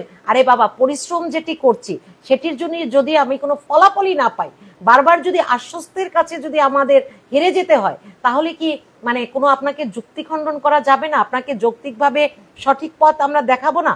সেটি কি হয়ে যাবে কাদা ছোড়াছুরি? আসলে এই জায়গাগুলো থেকে আমরা যতদিন পরিবর্তন আনয়ন না করতে পারবো, আমরা সাদাকে সাদা যতদিন না বলতে পারবো, কালোকে কালো যদি না বলতে পারবো, আমরা আমাদের আসলে প্রাথমিক শিক্ষকদের অন্তত পরিবর্তনের জায়গাটা আসলে অনেক দূর হয়ে যাবে।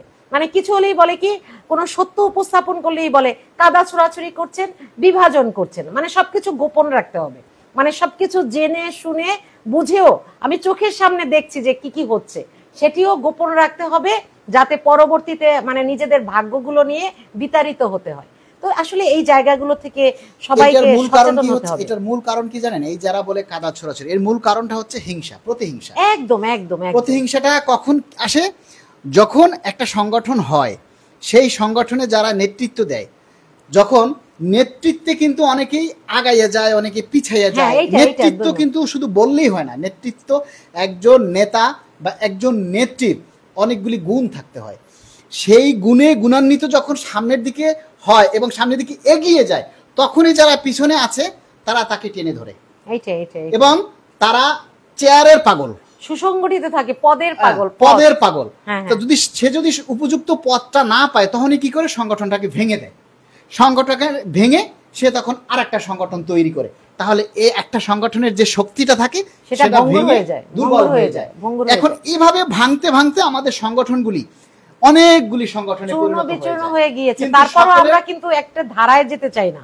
আমরা যে একটি জায়গায় বসে যে আমাদের আসলে একটা সংগঠন হওয়া উচিত, শিক্ষক সহকারী শিক্ষকদের একটি সংগঠন, প্রধান শিক্ষকদের একটি সংগঠন, এই দুইটা সংগঠন হলে যদি মানে আমার কেন যুগ থেকে যুগান্তর, মানে আমি জন্ম থেকে মানে কবর পর্যন্ত আমাকেই কেন সম্পাদক থাকতে হবে, আমাকেই কেন সভাপতি থাকতে হবে? এটি তো কোনো নেতৃত্বের গুণাবলী হতে পারে। সাংগঠনিক পদ কখনোই কারো পৈতৃক সম্পত্তি না, এটা তার যোগ্যতা দিয়ে। প্রাথমিক শিক্ষায় আমি দেখছি যে এটি এখন পৈতৃক সম্পত্তি, যিনি হয়েছেন আজীবনের জন্য হতে হবে। হ্যাঁ, এটা খুবই এই পদগুলি তার যোগ্যতা দক্ষতা দিয়ে তারপরে অর্জন করে নিতে হবে। আপনি যদি যোগ্যতা দিয়ে দক্ষতা দিয়ে আপনার দায়িত্ব পালন করেন, তাহলে আপনি সারা জীবন থাকেন না। কিন্তু আপনি তো সেই জায়গায় থাকতে পারতেছেন না। আচ্ছা, আর একটা প্রশ্ন করি। আমরা দেখছি যে ঢাকা শহরের যে শিক্ষা প্রতিষ্ঠানগুলি দুই শ্রেণীর, একটা হচ্ছে সরকারি আর একটা হচ্ছে বেসরকারি। তো বেসরকারি যে স্কুলগুলি, বিশেষ করে কিন্ডারগার্টেন, এই স্কুলের যে শিক্ষক আর সরকারি প্রাথমিক বিদ্যালয় বলেন বা মানে হাই স্কুলগুলো যেগুলো বলেন, এগুলোর যে শিক্ষক, দুই শিক্ষকের জীবন মান কিন্তু আলাদা। এখানে এই কারণটা কিভাবে দেখছেন? এটার কারণ হলো, আপনি দেখেন কিন্ডারগার্টেন গুলোতে আপনি দেখবেন যে মানে এদের শিক্ষা মানে শিখন শেখানো কৌশলটার মধ্যে ধোঁকাবাজি আছে। আপনি দেখবেন 10টা ওয়ার্ড মিনিং দিয়ে তারা পুরো একটা মাস কাটিয়ে দেয়, 10টা ওয়ার্ড মিনিং। এই ওয়ার্ড মিনিং এবং খুব জৌলুসপূর্ণ এনভায়রনমেন্ট থাকে, এবং ওই বাচ্চাদেরকেই তারা প্রাইভেট পড়ায়। তারা প্রতিটা শ্রেণীকক্ষের বাচ্চাকে তারা প্রাইভেট পড়াচ্ছে। আপনি দেখেন তো, মানে প্রাথমিক বিদ্যালয়ের শিক্ষকদের কিন্তু প্রাইভেট পড়ানোর কোনো সুযোগ নেই। তারা সেই 9:15 থেকে 4:15 4:30 পর্যন্ত বিদ্যালয়ে শ্রেণী পাঠদান কার্যক্রমই পরিচালন করে। এরপরে সে বাড়িতে ফিরে তো তার আর টিউশন করার সুযোগ নেই। মানে প্রাথমিক শিক্ষার সমস্ত পথ অবরুদ্ধ। আর কিন্ডারগার্টেন গুলো তো আসলে ঢাকা মহানগরের জন্য আমি বলবো, এবং এখন বিভিন্ন উপজেলাগুলোতেও এটি আসলে হুমকি স্বরূপ। এখন এগুলোর বিরুদ্ধে আসলে আমাদের রুখে দাঁড়াতে হবে, এবং আমি মহাপরিচালক মহোদয়ের কাছে সেদিন যাওয়ায় আমি কিন্তু স্যারকে একটি জিনিস দেখেছি, কিন্ডার গার্ডেন অ্যাসোসিয়েশন এসেছিল তার কাছে বৃত্তির জন্য। মহাপরিচালক মহোদয় একদম সুস্পষ্টভাবে বলেছে যে আপনাদের এইখানে আসার আর কোনো সুযোগ নেই, আপনারা ভিন্ন ভিন্ন ভাবে, আপনারা স্থানীয়ভাবে নিজেদের উদ্যোগে আপনারা বৃত্তির জন্য কাজ করেন, কিন্তু সরকারি বৃত্তিতে আপনাদের শিক্ষার্থীরা অংশগ্রহণ করতে পারবে না। এটি কিন্তু গুরুত্বপূর্ণ একটি মানে বিষয় সংযোজন হয়েছে প্রাথমিক। আপনার এই যে বেসরকারি যে শিক্ষা প্রতিষ্ঠানগুলি, আমি ঢাকা দক্ষিণ সিটি কর্পোরেশনের কয়েকটা স্কুলের আমি কথা বলছি, নাম বলছি না। প্রতিটা স্কুলের শিক্ষকের বাড়ি আছে, গাড়ি আছে, ফ্ল্যাট আছে, এবং তাদের যে প্রতি মাসের ইনকাম লক্ষাধিক টাকার উপরে। দেখেন, আমার মেয়ে ক্লাস 5-এ পড়ে, সে একটা স্কুলে পড়ে, তার প্রতি সপ্তাহে একটা মানে টিউটোরিয়াল একটা পরীক্ষা নেয়, এবং এই পরীক্ষার জন্য তাকে মাসে 200 টাকা দিতে হয়।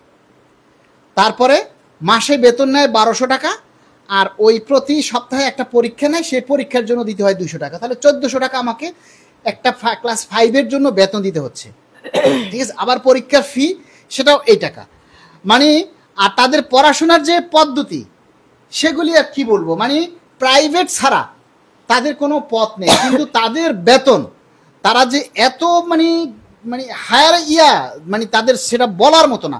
অথচ তাদের বিরুদ্ধে কোনো অভিযোগ নাই, তারা কি কোচিং করছে। আবার অনেক অনেক স্কুলে আছে যে বাধ্যতামূলক কোচিং করাতে হয়। হ্যাঁ হ্যাঁ হ্যাঁ, তো এই জিনিসগুলো ক্লাসে না পড়াইয়া আপনি কোচিং এ পড়াবেন, তাহলে একটা ক্লাসেও যেই সংখ্যক ছাত্রছাত্রী থাকে, একটা কোচিং এর ক্লাসেও সেই সংখ্যক ছাত্রছাত্রী থাকে, তাহলে কোচিং আর আপনি ক্লাস কেন আলাদা বললেন? তাহলে কোচিং এর জন্য দিতে হবে মাসে 2000 টাকা, আর বেতনে দিতে হবে 2000 টাকা। তাহলে একটা গার্ডিয়ান কি করবে, কিভাবে সে পড়াশোনা করাবে? সেটাই, এই জিনিসগুলো দেখা উচিত। এবং আমাদের প্রাথমিক বিদ্যালয়ের শিক্ষকরা তো প্রশিক্ষণ প্রাপ্ত, রাষ্ট্র আমাদের পিছনে কিন্তু অনেক অর্থ ব্যয় করছে, মানে এক একজন প্রাথমিক বিদ্যালয়ের শিক্ষকরা কিন্তু মানে প্রশিক্ষণলব্ধ জ্ঞান নিয়ে শ্রেণীকক্ষে যায়, কিন্তু কিন্ডারগার্টেনে তো সেটি নাই।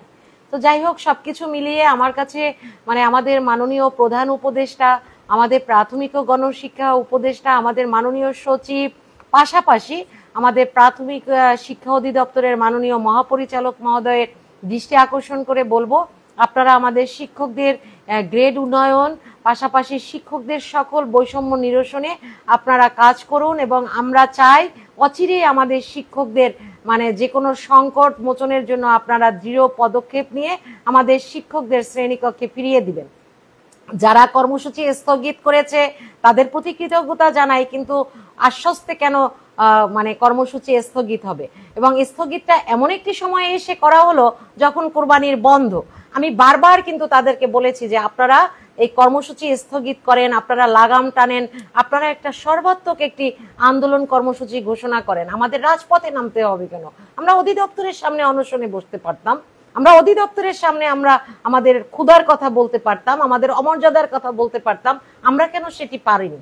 এই দায় আপনাদেরই নিতে হবে। সুতরাং অচিরেই আপনারা আপনাদের কর্মসূচি প্রণয়ন করে শিক্ষকদের, আপনারা অচিরেই কর্মসূচি পরিকল্পনা করবেন এবং প্রণয়ন করে আপনারা দ্রুত শিক্ষকদের এই যে মানে গ্রেড উন্নয়ন নিয়ে যে আপনারা যে চলমান 3টি কর্মসূচি দিয়েছেন, আপনারা এই কর্মসূচির শেষ সুন্দর ইতি টানা চাই।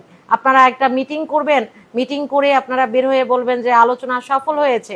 এটি আসলে আমরা মানতে নারাজ, আলোচনা কোনো সফলও হয়নি।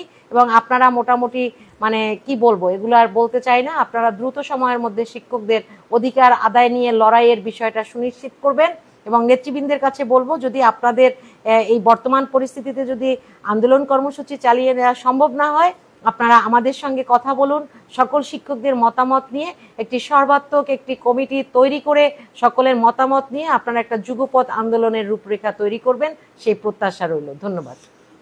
আমরা অনেকক্ষণ লাইভে কথা বলছিলাম, আপনারা দর্শক যারা আছেন অনেকেই আপনাদের মতামত ব্যক্ত করেছেন, আপনাদের সকলের কাছে কৃতজ্ঞ।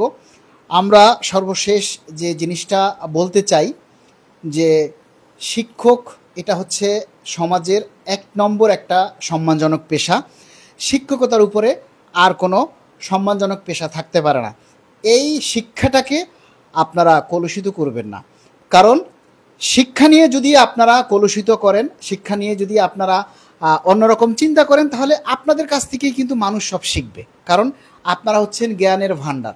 তাই আমি বলবো আপনারা একটা জায়গায় চলে আসেন, আপনাদের নেতৃত্বটা যাতে একটা জায়গায় থাকে, আর বাচ্চাদের পড়াশোনা বন্ধ না করে আপনারা এটা বিকল্প রাস্তায় আপনাদের দাবি আদায়ের জন্য আপনারা কাজ করুন। আপনারা আপা যেটা বলল যে আপনাদের যে শিক্ষা অধিদপ্তর রয়েছে সেই অধিদপ্তরের সামনে আপনারা প্রোগ্রাম করতে পারেন, কিন্তু এভাবে দিনের পর দিন যদি ক্লাস বন্ধ থাকে তাহলে বাচ্চাদের উপরে বিরূপ একটা প্রভাব ফেলবে। আর একটা কথা যেটা আমরা প্রথমে আলোচনা করেছি যে দীর্ঘ 10 বছর কর্মচারীদের বেতন বৃদ্ধি নেই, কর্মচারীরা অতিষ্ঠ হয়ে গেছে যে একঘেয়েমি চাকরি, তাদের দ্রব্যমূল্যের দাম বৃদ্ধি হচ্ছে কিন্তু বেতন বাড়ছে না।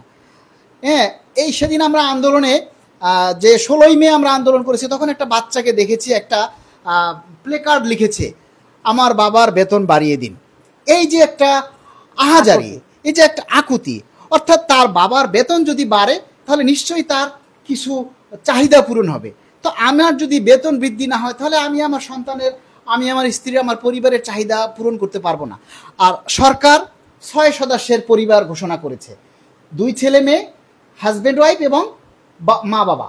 তাহলে 4 সদস্যের একটা পরিবারকে এই বর্তমান ঊর্ধ্বগতির যুগে, এই আধুনিক যুগের সাথে তাল মিলিয়ে চলতে গেলে তাকে কত টাকা তার বেতন দিতে হয়, কত টাকা হলে সে সচ্ছলভাবে চলতে পারবে, সেটা নীতি নির্ধারককে বুঝতে হবে। এটা যারা যে পে কমিশন গঠিত হয় কিংবা মহার্ঘ ভাতার কমিটি হয়, আমরা সবসময় দেখে আসছি যে এখানে কর্মচারীর প্রতিনিধিদের মধ্যে থেকে কাউকে কখনো রাখা হয় না। আরে বাবা, কমিটির মধ্যে যদি 1-2জন প্রতিনিধি রাখা হয়, আপনারা তাদের সাথে পরামর্শ করতে পারেন, তাদের থেকে একটা যুক্তিসঙ্গত নিতে পারেন, কিন্তু আপনারা সেটা না করে আপনারা সবসময় সচিব লেভেলের প্রশাসনিক ক্যাডারদের মধ্যে আপনারা যে কমিটিগুলি করেন, তারা তো আসলে যাদেরকে দিয়ে কমিটি করা হয় তারা আমার মনে হয় না কোনোদিন বাজারে যায়, তারা আমার মনে হয় না নিজের হাতে কখনো বাজার করে। তাহলে তারা তো একজন ছোট কর্মচারীর দুঃখ বুঝবে না। সে সবসময় আলিশান গাড়িতে চলে, ঠান্ডা বাতাস খায়, তার জীবন লাইফস্টাইল পরিচালনা করে, সে তো ছোট কর্মচারীর দুঃখ বুঝবে না। তাহলে আমরা মনে করি সরকারকে আমরা উদাত্ত আহ্বান জানাবো যে এই যে পে কমিশন গঠিত হবে, নিশ্চয়ই এই পে কমিশনটা আপনি গঠন করে যান। পে কমিশন গঠন করতে কিন্তু কোনো টাকা লাগবে না, আপনি পে কমিশনটা গঠন করেন এবং এখানে সরকারিভাবে সর্বজন স্বীকৃত যে প্রতিনিধি আছে এখান থেকে কমপক্ষে 2জন বা 3জন প্রতিনিধি নিয়ে আপনারা এই পে কমিশনে কমিটি যে গঠিত হবে সেখানে আপনারা রাখুন। তাহলে অন্তত তারা দেশের যে ভারসাম্য, কর্মকর্তা কর্মচারীর মধ্যে যে একটা ভারসাম্য, সেটা তারা উপস্থাপন করতে পারবে। এবং আমরা আর একটা জিনিস চাইব, এই বাজেটে যাতে আমাদের যে বিভিন্ন ভাতাগুলি রয়েছে, টিফিন ভাতা, যাতায়াত ভাতা, শিক্ষা ভাতা, চিকিৎসা ভাতা, এই ভাতাগুলি যাতে সংস্কার করা হয়। এবং আর একটা কথা হচ্ছে, যেটা অনেকেরই বেতনের শেষ ধাপে পৌঁছে গেছে, যাদের বেতন বৃদ্ধি হচ্ছে না, ইনক্রিমেন্ট হচ্ছে না, সারা বছর চাকরি করার পর যদি তার মাসের শেষে বেতনটা বৃদ্ধি না পায়, ইনক্রিমেন্টটা না হয়, এটা তার জন্য মানে খুবই একটা কষ্টদায়ক ব্যাপার। তা আমরা বলবো অন্তত পে কমিশন হওয়ার আগ পর্যন্ত যাতে এই বেতন, তাদের ইনক্রিমেন্টটা যাতে থাকে, এই শেষ ধাপটা যাতে সংশোধিত হয়, এই ব্যাপারে সরকারকে পদক্ষেপ নেওয়ার জন্য আমরা জোর দাবি জানাচ্ছি। এবং আপনারা জানেন যে আর মাত্র কয়েক ঘন্টা পরে আমাদের সেই ঐতিহাসিক বাজেট আসবে আমাদের সামনে। আমরা চাই সেই বাজেটটা যাতে আমাদের কর্মচারীদের মধ্যে স্বস্তি বয়ে নিয়ে আসে, সেই বাজেটটা যাতে কর্মচারীদের মনে প্রশান্তি দেয়, এমন একটা বাজেট আমরা আশা করি। এবং আমরা ইতিমধ্যে যেটা জেনেছি যে মহার্ঘ ভাতার বরাদ্দ আসবে, এবং আমরা কর্মচারীদেরকে একটু আহ্বান করবো, আপনারা যারা লাইভে আছেন বা পরবর্তীতে যারা লাইভটা শুনবেন, যে আগামী প্রজ্ঞাপন না হওয়া পর্যন্ত আপনারা প্লিজ যার যার জায়গা থেকে আপনারা একটু সোচ্চার হন। এদেশে 14 লক্ষ কর্মচারী, দেখেন 14 লক্ষ কর্মচারী যদি একটা দাবি যখন পোস্ট করা হয়, আমাদের দাবির কথাগুলি কোনো মিডিয়ায় প্রচার করে না, কোনো নিউজ টিভি চ্যানেলগুলোতে প্রচার করে না, কিন্তু যখন শুনে যে মহার্ঘ ভাতা দিবে না, দেখবেন সমস্ত টিভি চ্যানেলে প্রচার করবে। কিন্তু দেওয়ার কথাটা, এই যে কর্মচারীরা পাওয়ার জন্য এত আন্দোলন করে, এগুলি কিন্তু কোনো চ্যানেল প্রচার করে না, এগুলি আপনাদেরকেই প্রচার করতে হবে। একদম। এইগুলি আপনারা যারা ফেসবুক চালান, এখন মানুষ টেলিভিশন দেখে না, খবরের কাগজ পড়ে না, এখন টেলিভিশন খবরের কাগজ দেখেন, সব কিছুই কিন্তু এই ফেসবুক মিডিয়া। এই মিডিয়া আপনাদের প্রত্যেকের পকেটে আছে। তো আপনারা যদি সোচ্চার না হন, আপনারা যদি নিজের দাবির কথাটা তুলে না ধরেন, তাহলে সরকার কিভাবে বুঝবে যে আপনারা কষ্টে আছেন? আপনারা অনেকেই বলেন কষ্টে আছেন, বাজার করতে পারেন না, কিন্তু প্রোগ্রাম দিলে আপনারা আসেন না। তাহলে সরকার কিভাবে বুঝবে যে আপনারা কষ্টে আছেন? একটা মানুষ যদি ক্ষুধা লাগে, তখন তার সামনে খাবার বাসি থাকলো না, পচা থাকলো না, তাজা থাকলো, সেটা দেখবে না, সে সেটাই খাবে। তো আপনাদের ক্ষুধা নেই, আপনাদের কার্যক্রমে বোঝা যায় আপনাদের ক্ষুধা নেই। আপনাদের যদি ক্ষুধাই না থাকে, তাহলে তো সরকারের কিছু করার নেই। আমরা সরকারকে দোষ দিয়ে লাভ নেই। আগে নিজেদেরকে সংশোধন করতে হবে, নিজেদের দাবি নিজেদের প্রচার করতে হবে। আমাদের দাবি যদি আমরা প্রচার না করি, তাহলে সরকার সেটা জানবে না। আমাদের দাবির কথাগুলি, যারা দাবিগুলি প্রচার করে, দাবি নিয়ে কথা বলে, আপনারা তাদেরকে সাপোর্ট করেন। যারা নেতৃত্ব দিচ্ছে, আপা সম্মুখ সারির একজন যোদ্ধা, তিনি আন্দোলন করছেন কাদের জন্য? একটা বেতন বৃদ্ধি পেলে কি তার একা বৃদ্ধি পাবে, নাকি তার একার আলাদা কোনো বেনিফিট হবে? সবার যে সমান যতটুকু সুবিধা পাবে, আপাও সেই সমান সুবিধা পাবে। তাহলে আপা নিজের টাকা খরচ করে, নিজের পরিবারের সময় নষ্ট করে এই যে বিভিন্ন প্রোগ্রামে যাচ্ছে, আন্দোলন করছে, কাদের জন্য? আপনাদের জন্য। আপনারা যাতে ভালো থাকেন। সবাই আন্দোলনে আসতে পারে না, এটাও ঠিক, কিন্তু আপনারা যারা আন্দোলনে আসতে পারেন না, আপনারা আপনার জায়গা থেকে আপনি সাপোর্ট করতে পারেন, আপনি সহযোগিতার হাত বাড়াই দিতে পারেন। আপনি যদি সাপোর্ট না করেন, আপনি যদি আগাইয়েও না আসেন, তাহলে কিভাবে দাবিগুলি আদায় হবে? আমাদের প্রত্যেকের দাবি ন্যায়সঙ্গত এবং যুক্তিগত। তাই আমাদের এই দাবিগুলি যাতে বাস্তবায়িত হয় এবং প্রতিটা শিক্ষক কর্মচারী যাতে আগামী দিনগুলো একটু সুন্দরভাবে লাইফস্টাইলটা পরিচালনা করতে পারে, জীবনযাপনটা সচ্ছলভাবে করতে পারে, যাতে তাদের স্ত্রী, ছেলে মেয়ে, পরিবারবর্গ নিয়ে যাতে একটু সচ্ছলভাবে, সম্মানভাবে তারা টিকে থাকতে পারে, সেজন্য আপনারা সবাই এগিয়ে আসবেন। এবং আমরা মাননীয় প্রধান উপদেষ্টা ডক্টর ইউনূস স্যারকে বলবো, আপনি একজন মানবতার পূজারী, আপনার কোনো অভাব নেই। একজন নির্বাচিত সরকার, তার অনেক কিছু থাকে, কিন্তু আপনার সেইটা নেই, আপনার কোনো পিছুটান নেই। আপনি দেশের মানুষের জন্য উজাড় করে দিতে পারেন। আপনি দেশের মানুষের জন্য এমন একটা দৃষ্টান্ত স্থাপন করে যান, যাতে আমাদের আগামী প্রজন্ম, আগামী 10 বছর 20 বছর পর যাতে যে প্রজন্মগুলি আসবে, তারা যেন বলতে পারে এই যে একটা 2024 সালের বিপ্লবী সরকার এসেছিল, সেই সরকার দেশের সরকারি কর্মচারীদের জন্য এমন একটা দৃষ্টান্ত স্থাপন করে গেছে, যার জন্য আপনাকে 20 বছর পরও যাতে মানুষ স্মরণ করে। আপনাকে যেন অতীতের সরকারের ন্যায় কেউ গালি না দেয়, আপনাকে যেন অতীতের সরকারের ন্যায় কেউ দোষারোপ না করে। আপনি অকাতরে দুহাত বিলিয়ে কর্মচারীদেরকে দিতে পারেন। এবং আপনার কাছে আমাদের সর্বশেষ যেটা চাওয়া, যে কর্মকর্তা আর কর্মচারীর মধ্যে যে বৈষম্য, এই বৈষম্যটা আপনি কমিয়ে আনবেন। এই বৈষম্যটা যদি আমাদের দেশ থেকে কমে যায়, তাহলে দেখবেন আমাদের দেশ সোনার দেশ হিসেবে গড়ে উঠবে। আপনারা যারা লাইভটা দেখছেন, সবাই এই কথাগুলি প্রচার করবেন এবং আমরা সবার কাছে অনুরোধ করব যে আমাদের বলার মাঝে ভুল থাকতে পারে, আপনারা সবাই ভুলটাকে ক্ষমা করে সুন্দর দৃষ্টিতে দেখবেন। আর আপা আর কিছু বলবেন? না, অনেক ধন্যবাদ। আমি সম্মানিত সহযোদ্ধা বৃন্দ, আপনাদের দৃষ্টি আকর্ষণ করব। আপনারা জানেন যে আজকে ভোরের আলো 71 যিনি আছেন, উনি অত্যন্ত শিক্ষক বান্ধব। তিনি মূলত রাষ্ট্রের একটি সরকারি কর্মচারী হিসেবে তিনি আছেন, এবং কিন্তু তিনি শিক্ষকদের পাশে এসেছেন, এবং আজকে তিনি আমার বাসায় এসেছেন কষ্ট করে, তার সময় নষ্ট করে, এবং এই শিক্ষকদের অধিকার, পাশাপাশি যে কর্মচারীদের পে স্কেল ঘোষণা নিয়ে তার যে অক্লান্ত পরিশ্রম, আপনার প্রতি অশেষ কৃতজ্ঞতা জানাচ্ছি। এবং পাশাপাশি আমি সম্মানিত সহযোদ্ধা সকলের দৃষ্টি আকর্ষণ করে বলবো যে আপনারা আপনাদের চোখ, আপনাদের নিরপেক্ষ দৃষ্টি, আপনাদের মননটাকে আপনারা একদম পরিচ্ছন্ন রেখে নিরপেক্ষ রাখুন। আপনারা যেটা সাদাকে সাদা বলুন, কালাকে কালা বলুন, এবং আমাদের এই অধিকার আদায়ের জন্য, আমাদের শিক্ষকদের সুমহান মর্যাদা সুপ্রতিষ্ঠিত করার জন্য আমরা আমাদের জায়গা থেকে সবাই সোচ্চার থাকি। আমরা কোনো মোহে যেন বর্ষবর্তী না হয়ে আমরা যেন ভুল পথে ধাবিত না হই, কারণ দেয়ালে পিঠ থেকে গিয়েছে, আমরা একদম কিনারায় চলে এসেছি। এই সময়ে যদি আমরা লাইনচ্যুত হয়ে যাই, আমাদেরকে 12তম গ্রেড পেতেও আমাদের জন্য কষ্টকর হয়ে যাবে। সুতরাং আমরা যেন কারো অস্তিত্ব টিকিয়ে রাখার তল্পিবাহক না হই, আমরা যেন আমাদের সকলের দাবি আদায়ের জন্য যার যার অবস্থান থেকে এক একজন নেতা এবং এক একজন সংগঠক এবং এক একজন অদম্য লড়াকু সৈনিক হিসেবে কাজ করতে পারি, সেই প্রত্যাশা আপনাদের কাছে রেখে গেলাম। ইনশাআল্লাহ আমাদের শিক্ষকদের মর্যাদা সুপ্রতিষ্ঠিত হবেই, এই আশাবাদ ব্যক্ত রেখে আমি আজকের মতো বিদায় নিচ্ছি। সকলে সুস্থ থাকবেন, সুন্দর থাকবেন। আসসালামু আলাইকুম। সবার জন্য শুভকামনা। ভোরের আলো 71 পেজে ফলো দিয়ে সাথে থাকবেন, আর অবশ্যই আমাদের এই কথাগুলি আপনারা আপনাদের মতো করে প্রচার করবেন, কারণ প্রচারেই প্রসার। ধন্যবাদ সবাইকে। আসসালামু আলাইকুম।